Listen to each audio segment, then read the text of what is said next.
இன்னொன்னு நீங்க இந்த கூட்டத்திற்கு அனுமதிக்கப்பட்ட நபர்கள் எத்தனை பேர்? 5000 5000. பேர். அந்த 5000 பேருக்கும் கியூஆர் கோடு கொடுத்தாங்க. ஆனா காலையில் நிலவரப்படி அந்த 5000 பேர் வரல. ஏன் வரல? இத பிளாக்ல டிக்கெட் விக்கிறாங்க. ரூ. 2500 ரூ. 5000 யார் வேணாலும் டிக்கெட் வாங்கிக்கங்க. டிக்கெட் வாங்குறதுக்கு ஆள் இல்ல. அப்புறம் தான் போய் காவல்துறையிட்ட தயவு செய்து டிக்கெட் வாங்காதவங்களே உள்ள விடுங்க.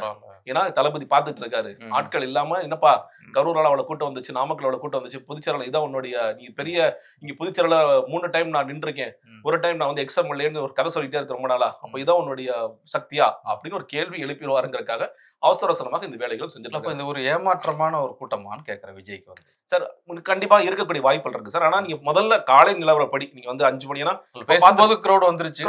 நம்ம பார்க்கும் பொழுது நீங்க இப்ப மதுரையை பார்த்திருக்கலாம். பொதுவாகவே விஜய் அவர்கள் வந்து சாயந்தரம் வரப்போற இடத்துக்கு காலையில இருந்து கூட்டம் வந்துட்டே இருக்கும்.